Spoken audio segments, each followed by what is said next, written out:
ఆత్మీయులందరికీ నా హృదయపూర్వక శుభాభివందనములండి. అందరు ఎలా ఉన్నారు? బాగున్నారా? దేవుని కృపను బట్టి నేను బాగున్నానండి. మీరు కూడా బాగున్నారని విశ్వసిస్తున్నాను. ఈరోజు మన వీడియోలో దేవుని వాగ్దానము మొదటి సమూయేలు 17వ అధ్యాయం 45వ చరణము. దావీదు, నీవు కత్తియు ఈటెయు బల్లెమును ధరించుకొని నా మీదికి వచ్చుచున్నావు. అయితే నీవు తిరస్కరించిన ఇజ్రాయేలీయుల సైన్యములకు అధిపతియగు యెహోవా పేరట నేను నీ మీదికి వచ్చుచున్నాను. మన జీవితాల్లో కూడా కొన్నిసార్లు ఎదురుగా ఉన్న సమస్యలు, కష్టాలు కొండల గొల్యాతులాగా కనిపిస్తూ ఉంటాయి. ఆ సమయంలో మనం ఎలా స్పందిస్తున్నాం? దావీదు లాంటి విశ్వాసం మనకుందా?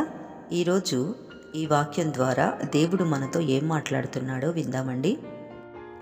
ఆనాటి ఇజ్రాయేలు సైన్యమంతా గొల్యాతును చూసి భయపడి పారిపోతోందండి. ఎందుకంటే గొల్యాతు శారీరకంగా చాలా బలవంతుడు, ఆయుధాలు కలిగినవాడు. కానీ దావీదు మాత్రం అతని రూపాన్ని చూసి భయపడలేదండి. ఎందుకంటే దావీదు కళ్ళు గొల్యాతు బలాన్ని చూడడం లేదు, తన వెనుక ఉన్న దేవుని సర్వశక్తిని చూస్తున్నాయి. లోక సంబంధమైన మనుష్యులు ఆయుధాల మీద, ధనం మీద, వారి సొంత బలం మీద ఆధారపడతారు. గొల్యాతు కూడా తన కత్తిని, ఈటెను నమ్ముకుని వచ్చాడండి. కానీ దేవుని బిడ్డవైన నీవు దేనిని నమ్ముకుంటున్నావు? దావీదు గొల్యాతుతో అన్న మాటను మనం జాగ్రత్తగా గమనించాలండి. నీవు తిరస్కరించిన యెహోవా నామమున నేను వచ్చుచున్నాను అన్నాడండి. అవును ప్రియులారా, లోకంలో మనకు వచ్చే సమస్యలు ఎంత పెద్దవైనా మనల్ని రక్షించే దేవుని నామం వాటన్నిటికంటే ఎంతో గొప్పదండి. యేసుక్రీస్తు నామములో ప్రతి మోకాలు వంగుతుంది, ప్రతి సమస్య మోకరిల్లుతుందండి. దావీదుకు ఆ నామం మీద పూర్తి నమ్మకం ఉంది. అందుకే అతను ఒక చిన్న పిల్లవాడైనప్పటికీ, ఎలాంటి యుద్ధ అనుభవం లేకపోయినా కూడా ఆ మహాగజం లాంటి గొల్యాతును ఎదిరించడానికి ధైర్యంగా ముందుకు వెళ్ళగలిగాడండి. నా ప్రియమైన సహోదరి సహోదరులారా, మనం కూడా మన జీవితంలో వ్యాధి అనే గొల్యాతును చూసి, అప్పుల బాధలనే గొల్యాతును చూసి, లేదా కుటుంబ సమస్యలనే గొల్యాతును చూసి ఎంతో కృంగిపోతూ ఉంటాం.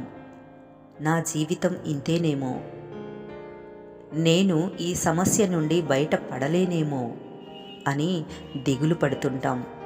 ప్రియులారా, ఈరోజు దేవుడు నీకు జ్ఞాపకం చేస్తున్నాడు. నీవు ఒంటరివాడవు కావు. సైన్యములకు అధిపతి అయిన యెహోవా నీ పక్షాన ఉన్నాడండి.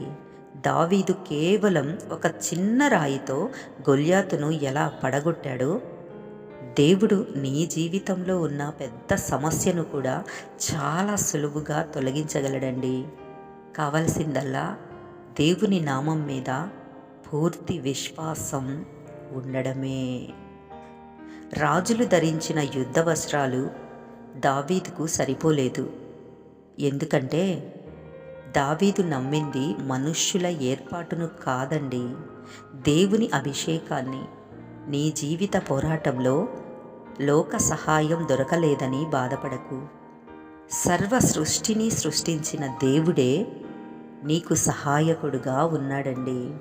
యెహోవా నామము బలమైన దుర్గము, నీతిమంతుడు అందులోనికి పరుగెత్తి సురక్షితముగా ఉంటాడండి. కాబట్టి అధైర్యపడకండి, దేవుని నామములో జయం పొందుకోండి. ఆమేన్. మన వినికిడిలో ఈ కొద్ది మాటలను దేవుడు ఆశీర్వదించబడునుగాక. అందరూ తలలు వంచి ప్రార్థనలో ఏకీభవించండి. ప్రార్థన. మహాపరిశుద్ధుడవైన మా తండ్రి, సర్వశక్తివంతుడవైన దేవా, నీ పరిశుద్ధ నామానికి స్తోత్రాలు. ఈరోజు నీ వాక్యం వింటున్న నీ బిడ్డలను జ్ఞాపకం చేసుకోండి నాయనా. దావీదుకు ఉన్నటువంటి గొప్ప విశ్వాసాన్ని మాకు దయచేయండి. మా జీవితాల్లో గొల్యాతులాగా భయపెడుతున్న ప్రతి సమస్యను, ప్రతి అనారోగ్యాన్ని, ప్రతి ఆర్థిక ఇబ్బందిని యేసు నామములో లయపరచండి. నీ బిడ్డలు లోక ఆయుధాల వైపు చూడకుండా నీ శక్తి వైపు చూసేలా సహాయం చేయండి. సైన్యములకు అధిపతి అయిన యెహోవా నామములో మాకు విజయాన్ని దయచేయుమని విన్న ఈ వాక్యం ప్రతి ఒక్కరి హృదయాలలో ఫలించేలా చేయమని నజరేయుడైన యేసు క్రీస్తు అతి పరిశుద్ధ నామములో ప్రార్థించి వేడుకొనుచున్నాము తండ్రి. ఆమేన్, ఆమేన్, ఆమేన్. అందరికీ వందనాలండి. మరొక వీడియోతో మీ ముందుకు వచ్చేంత వరకు దేవుని మహాకృప నాకు మీకు తోడయ్యుండి నడిపించునుగాక. Amen. God bless you all.